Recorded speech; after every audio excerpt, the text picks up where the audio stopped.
Hello everyone. एक बार फिर से मैं आप लोगों के लिए लेकर के हाजिर हूँ डेली करंट अफेयर्स का ये वीडियो। फ्रेंड्स, आज के हम इस वीडियो में डिस्कस करने वाले हैं आज के दिन के इम्पोर्टेंट 10 करंट अफेयर्स के क्वेश्चंस के बारे में। तो आपको वीडियो अगर पसंद आता है तो लाइक और शेयर जरूर से करें। अगर आपके मन में कोई कंफ्यूजन है, कोई डाउट है तो आप कमेंट करके पूछ सकते हैं। चलिए स्टार्ट करते हैं आज का वीडियो और देखते हैं सबसे पहला क्वेश्चन कौन सा है। सबसे पहला क्वेश्चन है, हाल ही में वर्ष 2020 का वैश्विक टीचर प्राइज जीतने वाले पहले भारतीय कौन बने हैं। कौन सा प्राइज है? वैश्विक टीचर प्राइज यानी कि ग्लोबल टीचर प्राइज जीतने वाले पहले भारतीय कौन बने? तो इनका नाम है रणजीत सिंह दिसाले। क्या नाम है? रणजीत सिंह दिसाले। ऑप्शन बी आपका सही होगा। रणजीत सिंह दिसाले जी महाराष्ट्र के सोलापुर जिले के परितेवाणी गांव में प्राथमिक विद्यालय के शिक्षक हैं। क्या है? प्राथमिक विद्यालय के ये शिक्षक हैं महाराष्ट्र के सोलापुर जिले में। यह पुरस्कार जीतने वाले वह पहले भारतीय हैं, इसलिए आपका ये क्वेश्चन और भी इंपॉर्टेंट हो जाता है। जिन्हें कितनी पुरस्कार राशि दी जाएगी? लगभग $1 मिलियन, यानी कि अगर आप रुपयों में कन्वर्ट करेंगे तो ये बन जाएगी पुरस्कार राशि आपकी 7.4 करोड़ रुपए, है ना। उनको यह पुरस्कार राशि मिलेगी। अच्छा, उन्हें यह प्राइस क्यों दिया गया? उनको यह पुरस्कार क्यों मिल रहा है? तो इन्होंने अपने गांव में लड़कियों की शिक्षा को बढ़ावा देने और भारत में त्वरित प्रक्रिया कोडित पाठ्यक्रम क्रांति को गति देने के लिए अपने प्रयासों के लिए यह पुरस्कार इन्होंने जीता है। तो आपको याद रखना है, वैश्विक teacher prize Ranjit Singh Disale. Video अगर आपको पसंद आता है तो लाइक और शेयर जरूर से करें। आपके मन में कोई सवाल उठता है वीडियो से संबंधित, किसी क्वेश्चन से संबंधित या अन्य किसी तैयारी को लेकर के, किसी जॉब को लेकर के, गवर्नमेंट जॉब को लेकर के, तो आपके मन में कोई सवाल है तो आप बिना किसी एजिटेशन के कमेंट बॉक्स में कमेंट करके पूछ सकते हैं, या फिर आप हमारे सोशल मीडिया प्लेटफॉर्म जैसे कि फेसबुक पेज है हमारा और इंस्टाग्राम पेज है, इन पर भी जाकर के आप मैसेज कर सकते हैं और हमसे किसी भी टॉपिक के बारे में डिस्कस कर सकते हैं। तो आप इनको जाकर के जरूर से विजिट करें और वहां पर फॉलो करें। चलिए देखते हैं दूसरा क्वेश्चन क्या है। विश्व मृदा दिवस कब मनाया जाता है? वर्ल्ड सॉइल डे कब मनाया जाता है? तो प्रत्येक वर्ष विश्व मृदा दिवस 5 दिसंबर को मनाया जाता है। 5 दिसंबर को मनाया जाता है। क्यों मनाया जाता है? तो यह दिवस स्वस्थ मिट्टी के महत्व पर ध्यान देने और मृदा संसाधनों के स्थायी प्रबंधन का समर्थन करने के साधन के रूप में आयोजित किया जाता है। पहली बार इसको 2002 में मनाया गया था। कब मनाया गया था बाबू? 2002 में मनाया गया था। याद रखना है, इंपॉर्टेंट है ना। हाँ, इसका इस बार का विषय क्या रहा?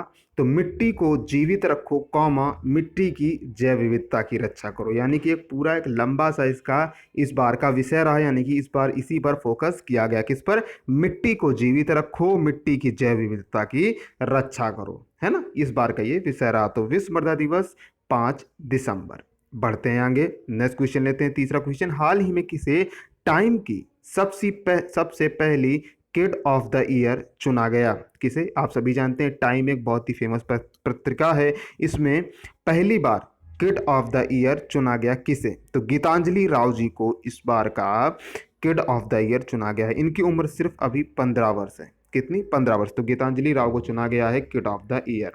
भारतीय अमेरिकी युवा वैज्ञानिक और आविष्कारक हैं गीतांजलि राव जी, और यह पहली बार है कि टाइम पत्रिका ने किड ऑफ द ईयर पुरस्कार लॉन्च किया। अपनी पत्रिका उन्होंने निकाली है, टाइम पत्रिका। उन्होंने उस पर गीतांजलि राव जी की मैगजीन के कवर पेपर पर इनकी फोटो है। जी हाँ, कवर पर इनकी फोटो है। और जैसा कि मैंने आपको बताया कि ये 15 साल की हैं। इन्होंने कई आविष्कार किए हैं, जैसे कि पीने के पानी में उन्होंने शीशे को खोजा है, और साइबर बुलिंग।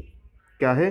साइबर बुलिंग, यानी कि जो इंटरनेट के माध्यम से जो लोग दूसरे लोगों को परेशान करते हैं, है ना, उसका पता लगाने के लिए एक इन्होंने ऐप भी डेवलप किया है। तो ये एक भारतीय अमेरिकी युवा वैज्ञानिक और आविष्कारक हैं गीतांजलि राव जी। बढ़ते हैं चौथे क्वेश्चन की तरफ। हाल ही में दिनेश्वर शर्मा जी का निधन हो गया। वो किस केंद्र शासित प्रदेश के प्रशासक थे? जी हाँ, यूनियन टेरिटरीज के प्रशासक थे। जैसा कि आप सभी पता है कि दिल्ली को अगर छोड़ दें तो कहीं पर भी आपका क्या है? मुख्यमंत्री नहीं है। यानी कि दिल्ली की अगर बात करें, जैसे कि दिल्ली में मान लीजिए आपके कौन मुख्यमंत्री है? अरविंद केजरीवाल हैं। बाकी क्या चंडीगढ़ में है क्या कोई मुख्यमंत्री? नहीं है। कोई लक्षद्वीप में है? नहीं है। जम्मू कश्मीर में है? नहीं है। लद्दाख में है? नहीं है। तो यहाँ पर क्या होता है, और तो यहाँ इन जगहों का प्रशासन संभालने के लिए, प्रशासन को संभालने के लिए कौन होगा? एक प्रशासक की नियुक्ति की जाएगी। तो वही होता है आपका प्रशासक। केंद्र शासित प्रदेश में प्रशासक होते हैं, ठीक है ना, एडमिनिस्ट्रेटर। तो ये दिनेश्वर शर्मा जी का निधन हो गया। ये किस प्रदेश के प्रशासक थे? तो ये थे आपके लक्षद्वीप के। कहाँ के? लक्षद्वीप आपका केंद्र शासित प्रदेश है, वहाँ के ये प्रशासक थे। लक्षद्वीप की कैपिटल क्या है? कावारत्ती है। और ये जो दिनेश शर्मा जी हैं, ये केरल कैडर के 66 वर्षीय सेवानिवृत्त आईपीएस अधिकारी थे। कौन थे? आईपीएस अधिकारी थे, जिन्होंने अक्टूबर 2019 में लक्षद्वीप के प्रशासक का पद ग्रहण किया था, या फिर इनको नियुक्त किया गया था प्रशासक के तौर पर। ये आईबी प्रमुख भी रह चुके हैं, यानी कि इंटेलिजेंस ब्यूरो के प्रमुख भी रह चुके हैं। बढ़ते हैं आगे। अगर आपने अभी तक चैनल को सब्सक्राइब नहीं किया है, हमारे द्वारा दी गई जानकारी आपको अच्छी लगती है, हमारे द्वारा दिए गए फैक्ट आपको उपयोगी लगते हैं, तो आप अभी से अभी चैनल को जरूर से सब्सक्राइब करें। पांचवा क्वेश्चन देखते हैं। हाल ही में किस राज्य को एक नया अभ्यारण्य मिला? जी हाँ, राज्य वन जीव बोर्ड ने इस राज्य को एक नया अभ्यारण्य बनाने की इजाजत दे दी है, या फिर यूं कहें कि एक नया अभ्यारण्य बनाने की घोषणा की है। तो किसने की है? महाराष्ट्र ने। ऑप्शन बी आपका सही होगा। जैसा कि मैंने बताया कि राज्य वन जीव बोर्ड ने महाराष्ट्र में एक नया अभ्यारण्य बनाने की घोषणा की है। महाराष्ट्र के वर्तमान मुख्यमंत्री हैं उद्धव ठाकरे, सभी को पता है, काफी चर्चित मुख्यमंत्री हैं। और यहाँ के जो गवर्नर हैं वो हैं भगत सिंह कोश्यारी। कौन है? भगत सिंह कोश्यारी। आपको कमेंट बॉक्स में कमेंट करके बताना है कि वर्तमान में गोवा के राज्यपाल कौन है। गोवा के राज्यपाल कौन है? आगे बढ़ते हैं छठे क्वेश्चन में। हाल ही में चर्चित चांग-ई 5 क्या नाम है? स्पेसशिप का, अंतरिक्षयान का चांग-ई 5 अंतरिक्षयान किस देश से संबंधित है, जो चंद्रमा से नमूनों को लेकर के आ रहा है? बहुत ज्यादा चर्चित है ये मिशन। तो ये मिशन है चीन देश का। किसका? चीन देश का। ऑप्शन सी आपका सही होगा। यह जो यान है चंद्रमा की सतह से पृथ्वी पर लौटने के लिए रवाना हो चुका है, और ये 4 दशकों में चंद्र नमूनों को लाने का पहला महत्वाकांक्षी प्रयास है ना?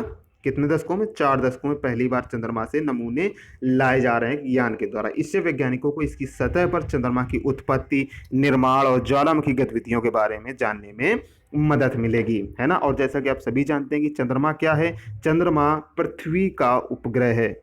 क्या है? चंद्रमा पृथ्वी का उपग्रह है। चंद्रमा से पृथ्वी की दूरी कितनी है, या फिर यूं कहेंगे पृथ्वी से चंद्रमा की कितनी दूरी है? तो वो दूरी है 3,84,400 किलोमीटर। जी हाँ, याद रखना है, पृथ्वी से सूर्य की दूरी और पृथ्वी से चंद्रमा की दूरी दोनों को आपको पता होना चाहिए। तो चंद्रमा की मैंने बता दी। सूर्य की कितनी होती है? लगभग 15 करोड़ किलोमीटर, यानी कि एग्जैक्ट अगर बात करें तो 14.98 करोड़ किलोमीटर पृथ्वी से सूर्य की दूरी है। चंद्रमा की मैंने आपको बता दी। अच्छा, आपके दिमाग में ये क्वेश्चन उठना चाहिए, या फिर आपको ये पता होना चाहिए कि हमेशा पृथ्वी से देखने पर चंद्रमा का एक साइड ही क्यों दिखता है। तो जैसे जैसे एक साइड इसलिए दिखता है क्योंकि जैसे जैसे पृथ्वी घूमती है, वैसे ही साथ साथ में आपका चंद्रमा भी घूमता है। यानी कि आप जैसा कि जानते हैं कि क्या है, चंद्रमा पृथ्वी का चक्कर लगा रहा है और पृथ्वी सूर्य का चक्कर लगा रही है। तो जैसे जैसे पृथ्वी घूमती है, और तो उसी तरीके से आपका चंद्रमा भी घूमता है। तो इसलिए आपका हमेशा चंद्रमा का एक ही हिस्सा दिखाई देता है ना, बाकी एक हिस्सा आपको कभी भी नहीं दिखाई देता है। तो ये कुछ पॉइंट हैं, आपको इंपॉर्टेंट है, आपको जरूर से पता होना चाहिए। बढ़ते हैं आगे 7वें क्वेश्चन की तरफ। हाल ही में किस राज्य के मुख्य न्यायाधीश की मृत्यु या फिर देहावसान कोविड-19 के कारण हो गई है? जी हाँ, तो ये किस राज्य के न्यायाधीश हैं? गुजरात राज्य के, गुजरात उच्च न्यायालय के न्यायाधीश हैं। ऑप्शन ए आपका सही होगा। और इनका नाम क्या है? GR उधवानी जी। क्या नाम है? GR उधवानी जी की उधवानी जी का देहावसान या इनकी मृत्यु कोविड-19 के कारण हो गई है। अभी ये कितने 59 ईयर्स के थे, 59 वर्ष के थे, और ये कोविड-19 से संक्रमित थे, जिससे के चलते इनकी मृत्यु हो गई। वर्तमान में गुजरात के मुख्यमंत्री हैं विजय रूपाणी, और यहाँ के गवर्नर हैं आचार्य देवव्रत। बढ़ते हैं 8वें क्वेश्चन की तरफ। देखते हैं 8वां क्वेश्चन क्या है। हाल ही में वर्ष 2020-21 के लिए फिक्की के अध्यक्ष के तौर पर किसे नामित गया? क्या है? फिक्की, FICCI, फिक्की के अध्यक्ष तौर पर किसे नामित किया गया है वर्ष 2020-21 के लिए? तो किसे? उदय शंकर जी को। ऑप्शन ए आपका सही होगा। उदय शंकर जी को फिक्की के अध्यक्ष के तौर पर नामित किया गया है। अच्छा, सबसे पहले आपको फिक्की का फुल फॉर्म पता होना चाहिए, तो वो क्या है? Federation of Indian chambers of commerce and industry. आपको ध्यान से सुनना है, कभी कभी एग्जाम में पूछता है federation of Indian chambers of commerce and industry, ये उदय शंकर जी किसका स्थान लेंगे? संगीता रेड्डी जी का। किसका? संगीता रेड्डी जी का ये स्थान लेंगे। उदय शंकर जी वर्तमान में Walt Disney company Asia Pacific के अध्यक्ष होने के साथ ही स्टार इंडिया और वॉल्ट डिज्नी कंपनी के अध्यक्ष के तौर पर भी सेवारत है। लेकिन उन्होंने घोषणा कर दी है कि ये जो वॉल्ट डिज्नी के अध्यक्ष तौर पर उनका कार्यकाल दिसंबर आखिरी में खत्म हो जाएगा। तो अब ये किसकी भूमिका निभाएंगे? फिक्की के अध्यक्ष के रूप में भूमिका निभाएंगे। चलिए आगे बढ़ते हैं, नेक्स्ट क्वेश्चन लेते हैं। नवा क्वेश्चन, द पेशेंट असेसिन किताब के लेखक या फिर लेखिका कौन है? द पेशेंट असेसिन किताब के लेखक या लेखिका कौन है? इनका नाम है अनीता आनंद। क्या नाम है इनका? अनीता आनंद जी। ऑप्शन सी आपका सही होगा। अच्छा, ये किताब क्यों चर्चा में है? तो यह किताब अमृतसर में 1919 के जालियांवाला बाग हत्याकांड में पकड़े गए एक युवक की कहानी बताती है। ये तो हो गया किताब किस पर बेस्ड है और चर्चा में क्यों है। तो इस पुस्तक में ब्रिटेन में एक प्रतिष्ठित इस पुस्तक ने ब्रिटेन में एक प्रतिष्ठित इतिहास साहित्य पुरस्कार जीता है। जी हाँ, और ये जो पुरस्कार है ये सिर्फ उन्हीं किताबों को दिया जाता है जिसमें इतिहास के एक निश्चित कालखंड की और क्रम से कालखंड की बात की गई हो, उसको यह पुरस्कार दिया जाता है। क्या पुरस्कार नाम है? PEN Hessell Tiltman prize for history. जी हाँ, एक बार फिर से सुन लीजिए, PEN Hessell Tiltman prize for history. तो इस किताब ने यह पुरस्कार जीता है। लिखा है अनीता आनंद जी ने और बेस्ड है 1919 के जलियांवाला बाग हत्याकांड में पकड़े गए एक युवक की कहानी पर। ठीक है, और ये पुरस्कार कहाँ का है? ब्रिटेन का है। सभी इंपॉर्टेंट क्वेश्चंस मैंने आपको बता दिए हैं। वीडियो पसंद आ रहा है तो लाइक और शेयर जरूर से कीजिएगा, है ना।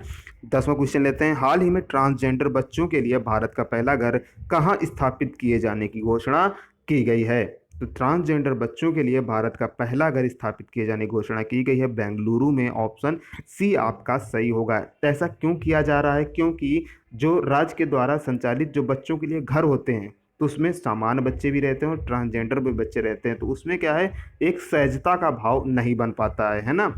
तो क्या है, राज्य द्वारा संचालित बच्चों के घरों में कई ट्रांसजेंडर बच्चे सहज नहीं थे, है ना, इसलिए ऐसा किया गया, अलग अलग करने का फैसला लिया गया। इसके तहत 2 सरकारी घर स्थापित किए जाएंगे। यह कार्यक्रम महिला बाल और विकास मंत्रालय द्वारा चलाया जा रहा है, या फिर यूँ कहें कि ये परियोजना को मंजूरी दी गई है महिला बाल और विकास मंत्रालय द्वारा। वर्तमान में कर्नाटक, आप सभी जानते हैं कि बेंगलुरु कहाँ है, आपका कर्नाटक में है। तो कर्नाटक के मुख्यमंत्री कौन है? BS येदियुरप्पा। और गवर्नर कौन है? वजुभाई वाला। वीडियो को आपको यहीं बंद नहीं कर देना है, आगे भी आपके कुछ इंपॉर्टेंट क्वेश्चन है। चलिए आगे देखते हैं। अब ले लेते हैं कल के क्वेश्चन का जवाब। मैंने आपसे कल पूछा था कि महाशय धर्मपाल जी गुलाटी का निधन हो गया, वो किस प्रसिद्ध मसाला ब्रांड कंपनी के मालिक थे, है ना। तो आपने टीवी में बहुत सारा ऐड देखा होगा इनका, असली मसाले सच सच, MDH MDH MDH। जी हाँ, तो ये MDH कंपनी के मालिक थे महाशय धर्मपाल जी। इन्हें दादाजी के नाम से भी कहा जाता था और इन्हें महाशय जी के नाम से भी पुकारा जाता था। इनका जन्म 1923 में पाकिस्तान के सियालकोट में हुआ था। MDH का फुल फॉर्म क्या है? मासियाती हट्टी, है ना, महासियादी हट्टी। तो ये क्वेश्चन आपके एग्जाम के पॉइंट ऑफ व्यू से इंपॉर्टेंट है। अब ले लेते हैं आज का क्वेश्चन ऑफ द डे, यानी कि आज का प्रश्न। इसका जवाब आपको कमेंट बॉक्स में फटाफट से बता देना है। हाल ही में गृह मंत्रालय द्वारा जारी भारत के शीर्ष 10 पुलिस स्टेशनों में कौन सा पुलिस स्टेशन पहले स्थान पर रहा? 4 ऑप्शन है आपके पास, इनमें से जो भी आपको ऑप्शन सही लगता है कमेंट बॉक्स में कमेंट करके फटाफट बता दीजिए। अब आप लोग सोच रहे होंगे, मैंने कहा कि ये कल के वीडियो का क्वेश्चन था, तो वो कल का यानी कि संडे का नहीं था, क्योंकि संडे का आपको ऑफ रहेगा। अगर आप सप्ताह भर यानी कि 6 दिन जितनी पढ़ाई करते हैं और संडे को अगर आप रिवाइज करते हैं तो आपकी पढ़ाई और भी अच्छी हो जाती है। इसलिए मैंने संडे को वीडियो नहीं डाला और प्रत्येक संडे को आपको ऑफ रहेगा। क्यों? क्योंकि आपने हफ्ते भर यानी कि 6 दिन जितनी भी पढ़ाई की उसको संडे को आप रिवाइज कर सकें, क्योंकि revise is the key of success, है ना। Practice makes man perfect. अगर आप प्रैक्टिस करते हैं अच्छी तरीके से तो आपको एक निश्चित सफलता जरूर से मिल जाएगी। इसलिए जो जितना 6 दिन में जितना भी पढ़ें उसको संडे को जरूर से रिवाइज किया करें। आपको वीडियो कैसा लगा हमें जरूर से बताएं। कोई डाउट, कोई कन्फ्यूज़न, आपके मन में कोई सवाल, तो आप लगातार पूछते रहिए, कमेंट करते रहिए, वीडियो को लाइक और शेयर भी करते रहिए और चैनल को जरूर से सब्सक्राइब कर लीजिएगा, नोटिफिकेशन बेल भी प्रेस कर लीजिएगा, जिससे आप कोई भी वीडियो मिस ना कर सकें। और आप हमसे लगातार जुड़े रहें, आपको टाइम टू टाइम नोटिफिकेशन मिलते रहें। आप हमसे सोशल मीडिया हैंडल्स को भी जोड़ सकते हैं, जिन सभी के लिंक आपको डिस्क्रिप्शन बॉक्स में मिल जाएंगे। थैंक्स फॉर वॉचिंग, मिलते हैं नेक्स्ट वीडियो में, तब तक के लिए आप सभी का बहुत बहुत धन्यवाद।